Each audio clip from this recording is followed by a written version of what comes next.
Hi and welcome to Terry Travels and welcome to Avalon Beach.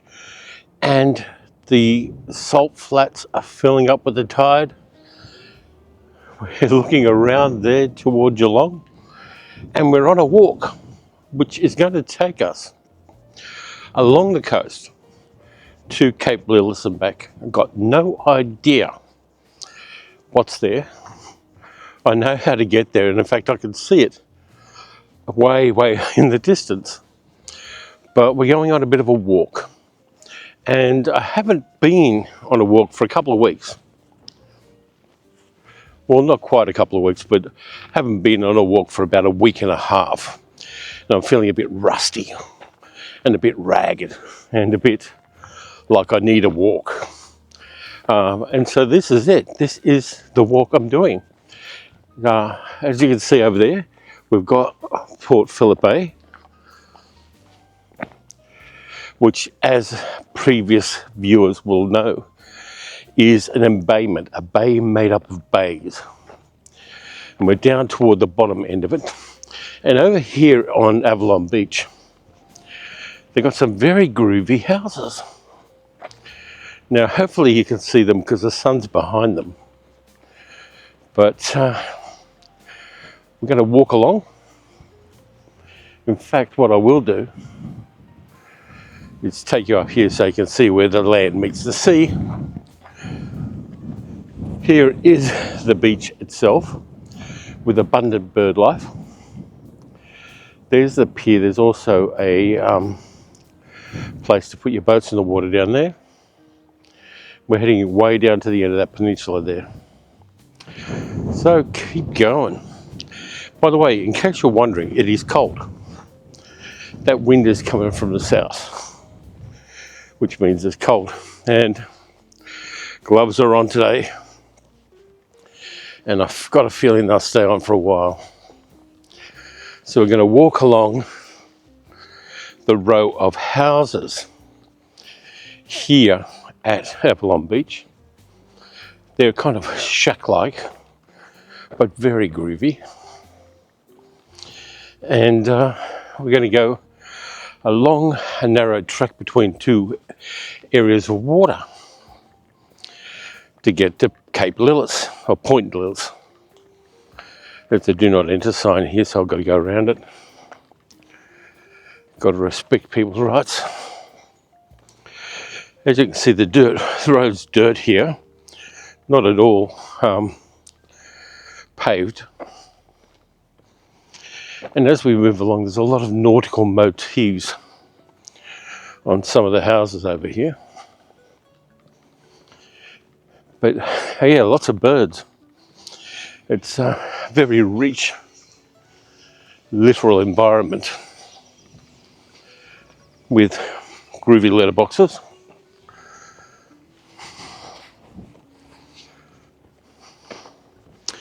And Australian flags. Don't know what it's like where you live, but here, if somebody's got a flagpole with a flag, there's a high possibility they're racist. It's just a statistical thing.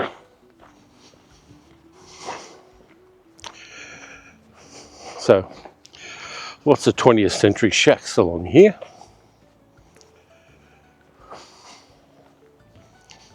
And we have an important sign. Less speed, less dust. It's been raining over the last few days, so the road's not at all dusty, fortunately.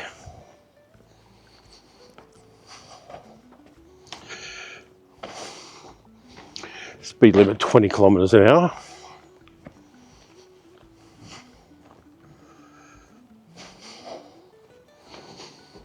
Hopefully the track's not going to be at all problematic here. And there's a little seating place in memory of Graham Matthews, lighthouse keeper. It says on the back of one of the benches. And here's a little picnic table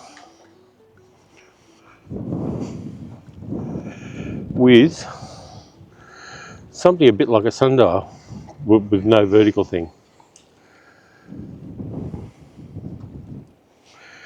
Yeah, very groovy. I deliberately picked this time of day to walk down here because the tide is high in about 2 hours, and so it's a good time to come down here because there's a lot more water on both sides of us. I'll just risk it down here, getting down to the road again.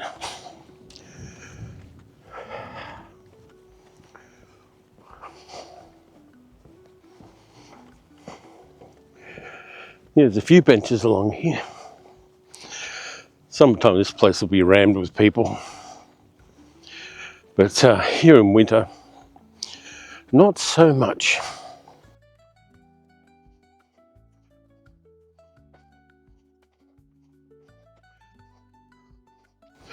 Now I'm just going to walk down this bit because there's a house with a big lobster on the side of it. No, I'm not kidding. It has a lobster on the side of it. Over there.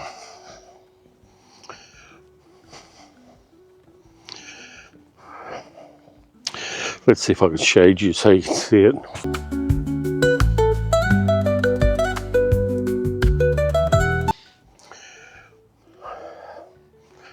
I'll find a good shot and freeze frame if I have to.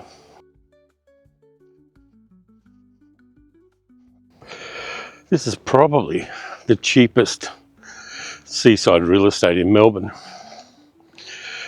Not really cheap, but less expensive than it would be in many other places with a view like this over the water. And as you can see over there, the tide's in, so all of those mud flats are full of water. Just going to put the camera down for a sec while I pull up my pants.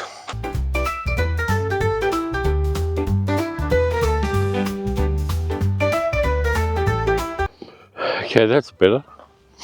And the camera fell over. I've got to lay it down when I put it down for future, so I'll keep a note of that. I don't want to wreck the gimbal mechanism.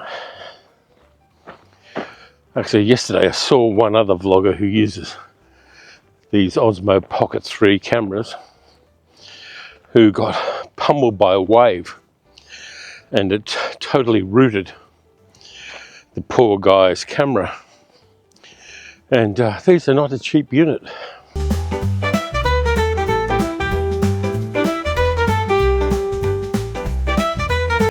Interesting flower pot. Cool. And there's a sign that says Mad Max 1979.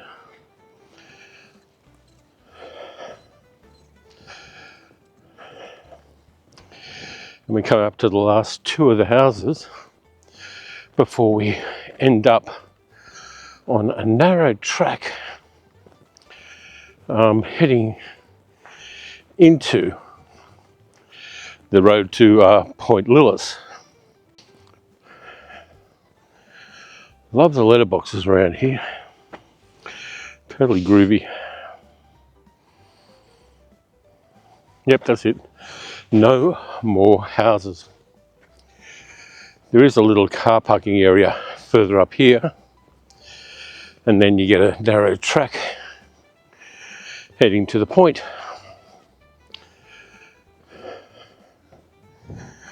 And as you can see, the water heads up toward the road. This is one of those places that 30, 40 years from now is just not going to exist, because the sea will take over the land, and not good for these kind of liminal but really interesting places. It looks like the tide comes way up to here, because all of that there is seaweed going all the way up to the side of the track. So yeah, I will get back before high tide, hopefully. And whether I do or not, there's still enough track that will stay dry to let me do what I have to do. Now, there is a bit of subsidence here and a very deep little hole right there.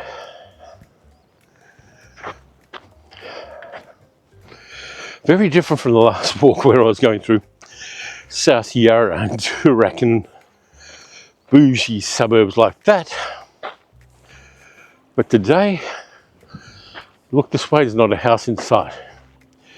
Except on the other side of the bay, I can just see some brick looking things that are houses.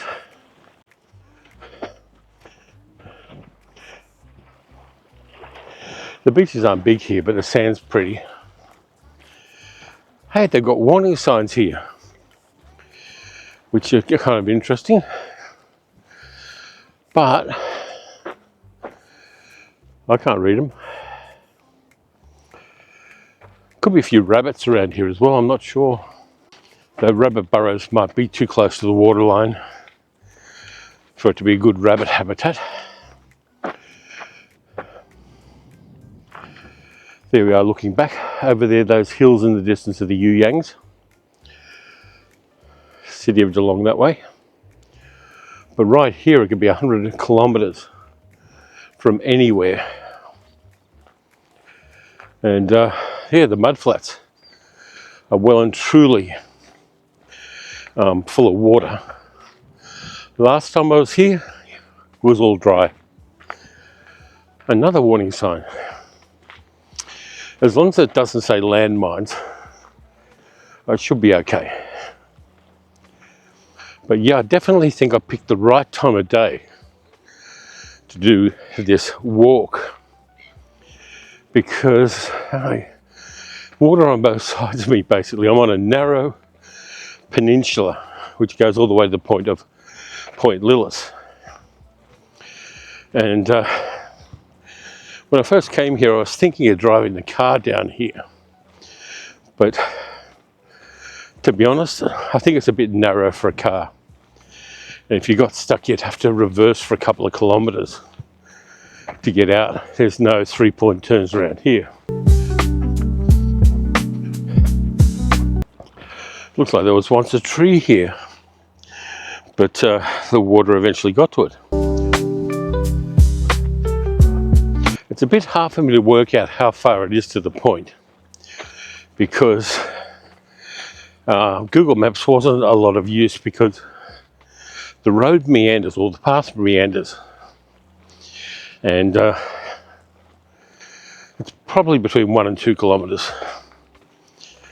But we will see.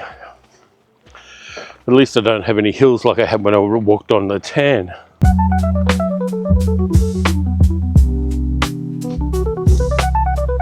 It looks like the path up ahead jinks left and then jinks right.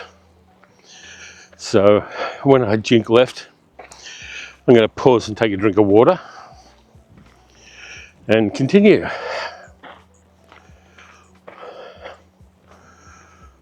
Here's something interesting. There's some stuff here. I don't know if it's dumped, whether someone's left it here for a purpose. Could be abalone off the coast, or offshore at least. And abalone poachers are abundant in Victorian waters. Fortunately, right now I've got the wind at my back, so hopefully the microphone is doing its job. Otherwise, I'm going to have a lot of voiceover to do. And as you can see here, the water's really clear.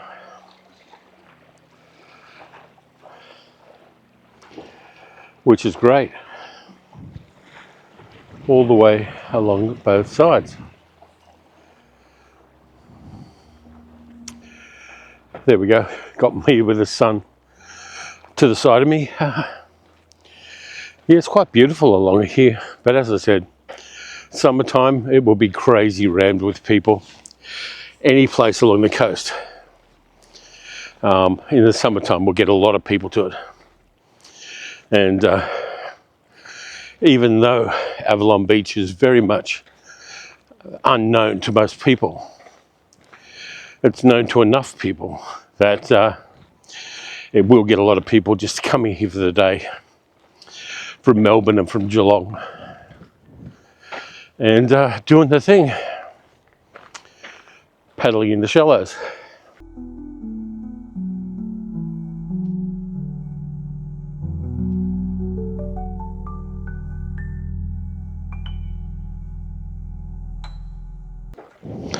And here it looks like we're in the middle of a lake, but it's actually just tidal mudflats. That's the bay. That's tidal mudflats. If you look at it on Google Maps, it's all dry because they took the satellite photos during low tide.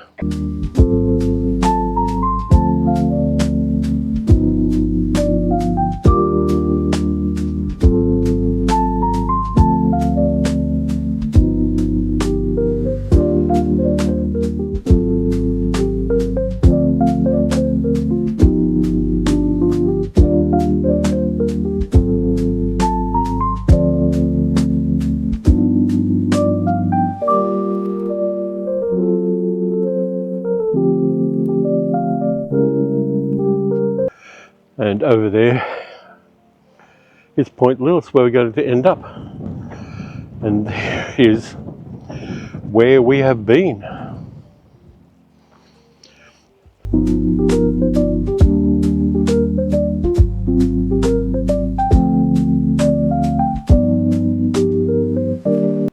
It's a lot of kind of a low-lying brush there. All the salt-resistant stuff.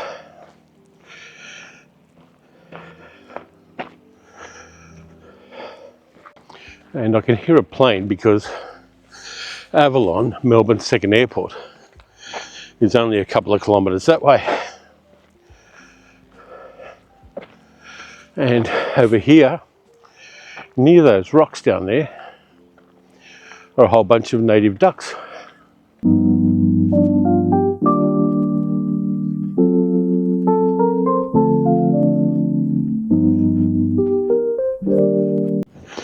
If you look down here, there are tons and tons of bird tracks that haven't yet been blown away by the wind.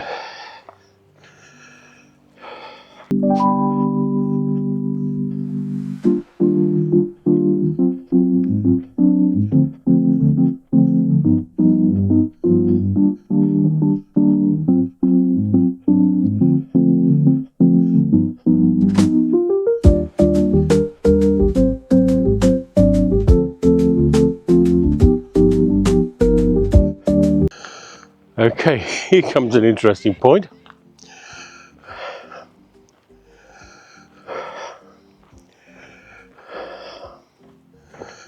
This has got to be the low spot in the path up here. And hopefully I'll beat the tide and get across here without getting my feet wet on the way back.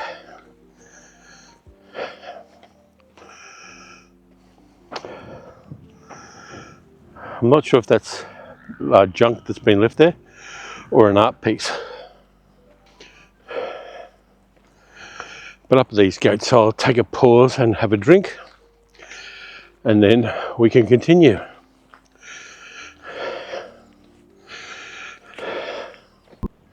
Okay, let's continue. There's a very slight hill here, which is amazing. It's not the sort of territory I think of when I think of hills.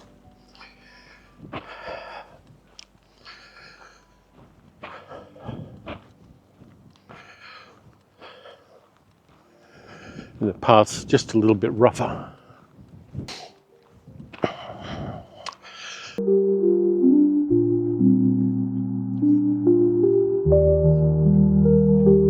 This will be a great place to ride on a bicycle or an e-bike. There's nothing that would stop it. And you can get there a bloody sight faster than I can. Looks like there's animal burrows along the side here too. Could be rabbits. Because it's not far from here where rabbits were first released in Australia and became a nationwide pest. They were released here because some rich bastards wanted something to hunt. So they released rabbits and foxes, both of which are pernicious pests here in Australia.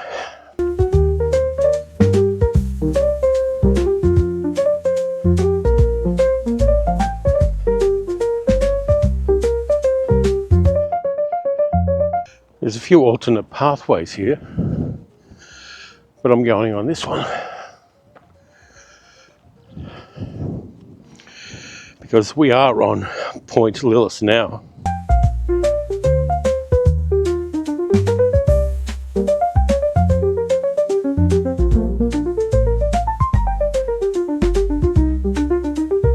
Look at all those beautiful grasses just being blown by the wind.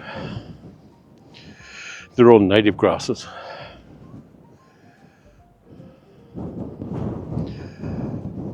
Beautiful.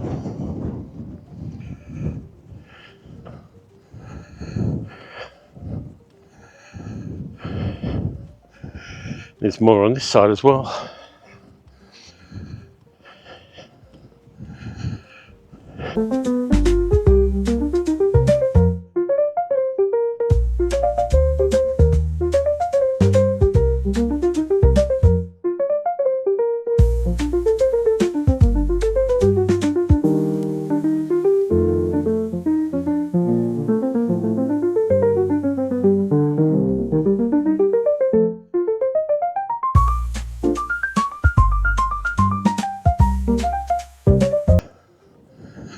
It just occurred to me I haven't had a coffee yet. That was a mistake.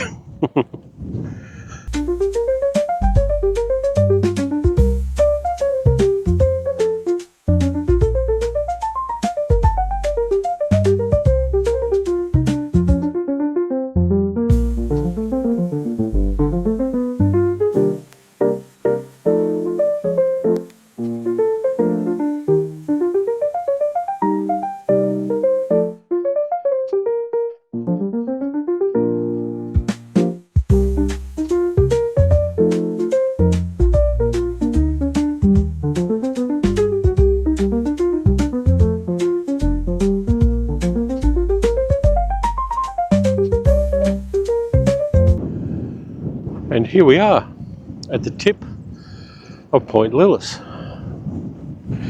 Ignore the rubbish that's blown in here. Down that way is Avalon Airport. And way, way, way up that way is the city of Melbourne.